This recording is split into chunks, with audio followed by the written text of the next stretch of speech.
तो पिछले एपिसोड में टैन्यू को जायंट कोड का स्केलेटन मिला था और फिर उसने डिसाइड किया था कि वो इसके भी मौत का बदला जरूर लेगा। इसके बाद अगले सीन में हम देखते हैं कि वो अभी भी दांतों के साथ में फ्लाई कर रहा होता है और इस तरह से वो एबिस के और भी अंदर जाने की कोशिश कर रहे थे। तभी टैन्यू कहने लगता है, मेरी किस्मत अच्छी है कि मेरे पास में टॉप क्वालिटी वाले इतने सारे स्पिरिट स्टोन है, नहीं तो अगर ये स्पिरिट स्टोन मेरे पास में नहीं होते तो इसके बिना मैं यहाँ पर अब तक सरवाइव नहीं कर पाया होता। लेकिन तभी इसी बीच हम देखते हैं कि यहाँ पर उसे इविल गॉड के स्केलेटन दिखाई देते हैं, जिसे देखते ही वो समझ जाता है कि यहीं पर जायंट गॉड के साथ में इविल गॉड की फाइट हुई थी। और फिर इसी के साथ हम देखते हैं कि वो इसके बारे में इमेजिन भी कर पा रहा था कि किस तरीके से जायंट गॉड ने बहुत सारे इविल गॉड्स के साथ में फाइट किया था और आखिरकार वो किस तरह से इविल गॉड्स के साथ में फाइट करते हुए मारा गया था। लेकिन अब इसके बारे में सोचकर टैन्यू भी इस बात से काफी इमोशनल हो गया होता है और वो डिसाइड करता है कि वो किसी भी कंडीशन में इसकी मौत का बदला जरूर लेगा। लेकिन तभी इसी बीच हम देखते हैं कि दांतो फिर से किसी बात से बहुत ज्यादा परेशान हो जाता है और फिर वो टैन्यू को अपने साथ में फ्लाई कराते हुए एक जगह पर लेकर आ जाता है। तब इस बात से टैन्यू भी समझ जाता है कि यहाँ पर जरूर कोई बात है और तभी इसी बीच यहाँ से उसे ब्लड की एक तेज इसमें लाने लगती है। जिसके बाद हम देखते हैं कि टैन्यू भी इस बात से थोड़ा सा परेशान होने लगा था और फिर इसके बारे में पता लगाने के लिए वो इस जगह को चेक करने लगता है। तब इसके कुछ देर के बाद उसे पता चलता है कि यह तो एबिस का एंड है और फिर इसी के साथ हम देखते हैं कि उसे यहाँ पर कुछ लेक भी नजर आते हैं, जिसके वजह से वो समझ जाता है कि यही चीज असल में यहाँ के डिस्ट्रक्टिव पावर का सोर्स है। लेकिन इसी के साथ हम देखते हैं कि उसे इस बात के वजह से काफी हैरानी भी होने लगती है और फिर वो सोचने लगता है कि वे तीनों लेक यहाँ पर कहाँ से आ गए। इसके बाद हम देखते हैं कि इसके बारे में पता लगाने के लिए वो यहाँ पर नीचे आ जाता है ताकि इस तरह से उसे इस जगह के बारे में और भी अच्छे से पता चल सके।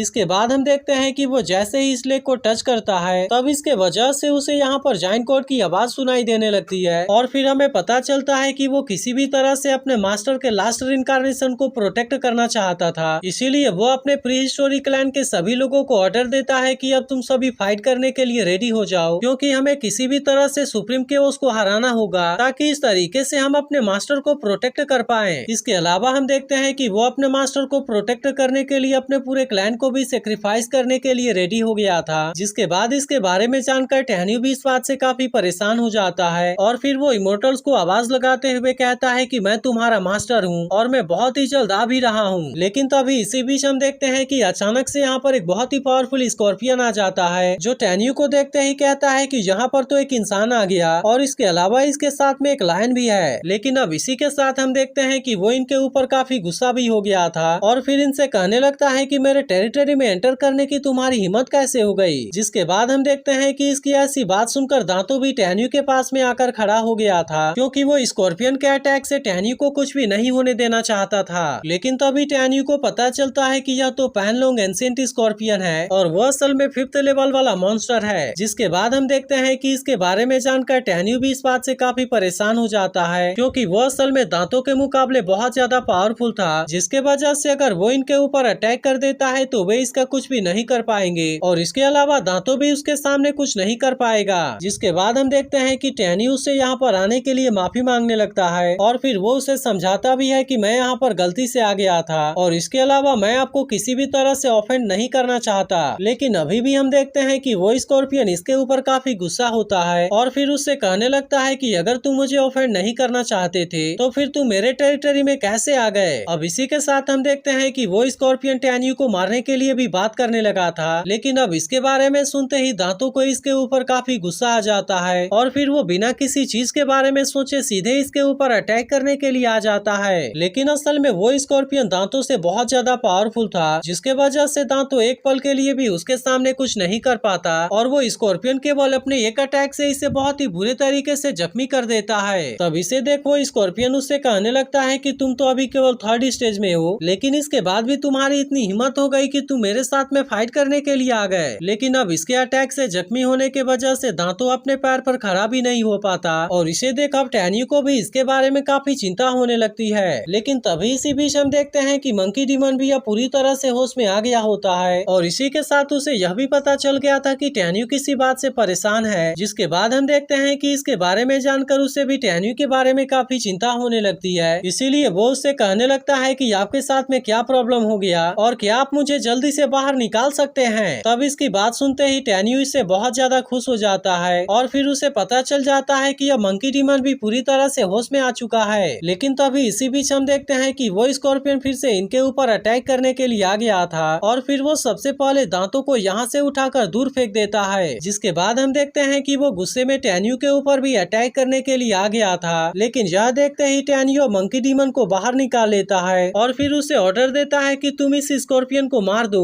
जिसके बाद हम देखते हैं कि बाहर आकर मंकी डीमन ने इसके अटैक से टैन्यू को बचा लिया था और अब इस तरह से वो इसका सामना करने के लिए रेडी हो जाता है। लेकिन तभी इसे देख वो स्कॉर्पियन कहता है कि अभी तो तुम 4th लेवल में हो और इसीलिए अब तुम भी मेरे सामने मरने के लिए रेडी हो जाओ। अब इतनी बात कहने के बाद वो मंकी डीमन के ऊपर अपने प्रेशर को बढ़ा देता है। जिसके बाद हम देखते हैं कि इसके वजह से मंकी डीमन भी इसके सामने कमजोर पड़ने लगा था और इसीलिए स्कॉर्पियन को लगता है कि वो इसे बहुत ही आसानी से हरा देगा। लेकिन असल में मंकी डीमन इतने आसानी से इसके सामने हार मानने वाला नहीं होता। जिसके बाद हम देखते हैं कि वो अभी केवल अपने एक हाथ का ही यूज कर रहा होता है और केवल इसी का यूज करके वो स्कॉर्पियन की हालत खराब कर देता है। जिसके बाद हम देखते हैं कि स्कॉर्पियन अब इसके सामने कमजोर पड़ने लगता है और फिर तभी अचानक से मंकी डीमन इसके ऊपर अटैक करके इसके एक टेंटिकल्स को तोड़ भी देता है। लेकिन अब इसी के साथ हम देखते हैं कि वो स्कॉर्पियन इस बात से इसके ऊपर काफी गुस्सा हो गया था और फिर वो भी अचानक से इसके ऊपर अटैक करके इसे भी जख्मी कर देता है। तब इसे देख टैन्यू मंकी डीमन से कहता है कि तुम पूरी तरह से केयरफुल हो जाओ क्योंकि उसका सामना करना इतना ज्यादा आसान नहीं है। लेकिन इस पर मंकी डीमन उससे कहता है कि आप इसके बारे में बिल्कुल भी चिंता ना कीजिए क्योंकि यह तो केवल एक छोटा सा स्कॉर्पियन है जिसके वजह से मैं इसे सीरियसली नहीं ले रहा था। लेकिन अब इसकी ऐसी बात सुनकर वो स्कॉर्पियन इसके ऊपर और भी ज्यादा गुस्सा हो गया था और फिर उससे कहने लगता है कि तुम तो इतनी बड़ी बातें करने लगे और इसीलिए अब तुम भी हेल में जाने के लिए रेडी हो जाओ। लेकिन अब इसी के साथ हम देखते हैं कि मंकी डीमन भी इसका सामना करने के लिए पूरी तरह से रेडी हो जाता है और अब इस तरह से उसने इसके लिए अपने स्टिक को भी बाहर निकाल लिया था और फिर इस तरह से दोनों के बीच में बहुत ही शानदार टक्कर होने लगती है। लेकिन असल में वो स्कॉर्पियन अब मंकी डीमन के सामने कुछ भी नहीं कर पा रहा था जिसके वजह से वो इसके सामने काफी कमजोर पड़ जाता है और फिर इसी के साथ वो मंकी डीमन के सामने अपने जान की भी भीख मांगने लगा था। लेकिन अब इसकी ऐसी बात सुनकर मंकी डीमन इसके ऊपर काफी गुस्सा हो गया होता है और फिर उससे कहने लगता है कि मैं तुम्हें कैसे छोड़ दूं क्योंकि तुमने तो मेरे एल्डर ब्रदर को भी इतने बुरे तरीके से जख्मी कर दिया और इसके अलावा तुम तो मेरे मास्टर को भी मारने की बात कर रहे थे। अब इस तरह से हम देखते हैं कि मंकी डीमन ने इससे पीटकर बहुत ही बुरा हाल बना दिया था और फिर आखिरकार वो इसके ऊपर अटैक करके इसे मार भी देता है। जिसके बाद हम देखते हैं कि स्कॉर्पियन की बीस्ट सोल अब उसके बॉडी से बाहर आ गई थी और फिर इसके बाद वो यहाँ से भागने की कोशिश करता है। लेकिन तभी टैन्यू मंकी डीमन से कहता है कि वह सोल मेरे लिए बहुत ही यूजफुल है और इसीलिए मैं चाहता हूँ कि तुम तुरंत उसे लेकर मेरे पास में आ जाओ। तब इस पर मंकी डीमन उससे कहता है कि यह कौन सी बड़ी चीज है और फिर इसके बाद वो अपने पावर का यूज करके स्कॉर्पियन के सोल को बहुत ही आसानी से पकड़ लेता है। अब इसी के साथ हम देखते हैं कि उसने इसे लाकर टैन्यू को दे दिया था। लेकिन असल में स्कॉर्पियन का सोल भी अब इस बात से काफी डर गया होता है और वो टैन्यू के सामने इसे माफ कर देने के लिए रिक्वेस्ट करने लगता है। लेकिन इस पर टैन्यू उससे कहता है मैं तुम्हें छोड़ दूं यह तो इम्पॉसिबल है और फिर इसके बाद वो इसे अपने पास में कैद कर लेता है। जिसके बाद एपिसोड भी यहीं पर एंड हो जाता है। तो अगर एक्सप्लेनेशन अच्छी लगी हो तो वीडियो को लाइक जरूर कर देना और अगर इसके पिछले एपिसोड को मिस कर दिया हो तो लेफ्ट वाली वीडियो भी जरूर देख लेना।